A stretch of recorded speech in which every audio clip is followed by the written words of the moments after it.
안녕하십니까. 비익조 국어 강사 최동민입니다. 자, 이번 시간은 의문변동의 마지막. 힘드셨죠? 열심히 달려오셨습니다. 마지막 시간인 축약에 대해서 한번 배워보도록 하겠습니다. 축약은 두 개의 의문이 하나의 의문으로 줄어드는 현상을 우리는 축약이라고 얘기를 하는데요. 축약의 종류에는 크게 두 가지가 있습니다. 뭐가 있느냐? 자음이 축약되는 경우와 모음이 축약되는 두 가지 경우가 있습니다. 사실은 이 축약 같은 경우에는요, 뭐 많이 힘들어하진 않아요. 의문 환경이 굉장히 복잡하거나 앞서 봤던 것들처럼 복잡하거나 또는 뭐 익혀야 될 게 많냐 그런 것도 아니에요. 아주 단순하기 때문에 여러분들이 절대 어떤 시험에 임하든지 실수를 하지 않길 바라는 마음으로 강좌를 이어가 보도록 할게요. 자, 먼저 처음에 축약이라고 하는 걸 먼저 보면요. 두 개의 의문이 만나서 하나의 의문으로 줄어드는 겁니다. 두 개가 하나로. 그렇죠? 결혼과 똑같죠? 두 개 남녀가 서로 만나서 하나가 되는 거잖아. 결혼. 그쵸? 자, 이것도 축약은 의문들의 결혼이라고 생각하면 되겠죠. 그쵸? 괜히 이런 애드립 쳤다고 욕하지 말고. 자, 그 다음이죠. 이번엔 이 축약의 종류를 한번 보도록 하면 첫 번째는 자음 축약이고 두 번째는 모음 축약이에요. 자음이 두 개가 줄어드는 거, 하나로 줄어드는 건 자음 축약. 모음의 두 개가 하나로 줄어드는 건 모음 축약이 되는데요.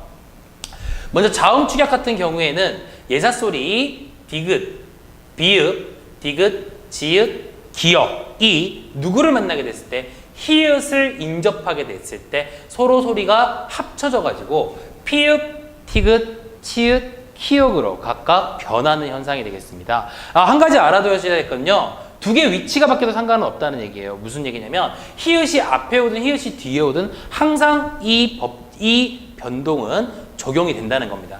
여기 잠깐 보시면은 조코 같은 경우에 히읗이 지금 어디 와 있죠? 앞에 와 있죠? 기역이 뒤에 와 있어요. 그래도 축약은 일어납니다. 조코.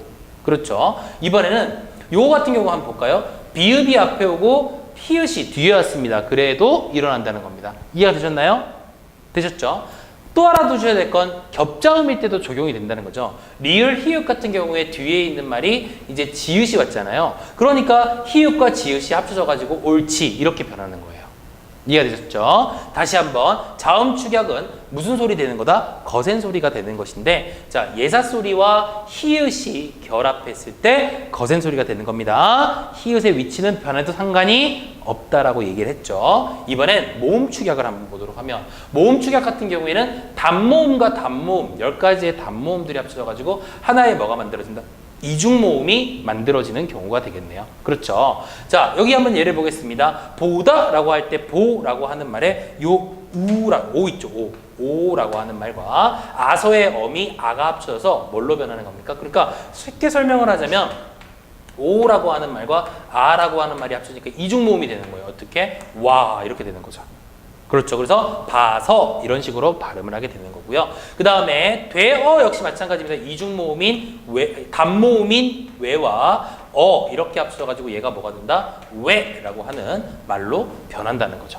뭐 어렵지 않죠, 그죠? 이렇게 간단하게 변한다는 걸 우리가 볼 수 있다라고 하는 거죠. 이런 것들을 우리는 모음 축약이라고 이야기를 합니다. 자음 축약과 모음 축약은 다시 한번 얘기하지만 많은 학생들이 어려워하지 않습니다. 그렇기 때문에 나 자신도 어려워하면 안 된다는 거죠. 이해가 되셨죠? 자, 이것으로 우리가 의문 변동을 모두 다 맞춰봤습니다. 의문 변동은 앞서도 선생님이 잠깐 이야기를 했지만 OT 때도 잠깐 얘기를 했지만 개념 설명을 할 때요. 잠깐 얘기를 했지만 의문 변동은 항상 어떤 시험이든지 간에 꼭 출제가 됩니다. 그렇기 때문에 여러분들이 선생님이 지금까지 설명한 의문 변동을 잘 익혀두고 여러분들 무기로 사용하시면 고득점을 가는데 어떤 길잡이가 될 수 있지 않을까 이런 생각이 좀 듭니다. 자, 모르시면 끊임없이 복습을 열심히 하셔서 완전히 자기 것으로 만들 거라는 걸 선생님과 같이 약속하시고요. 다음 시간부터는 우리가 단어와 관련된 강좌를 한번 시작해 보도록 하겠습니다.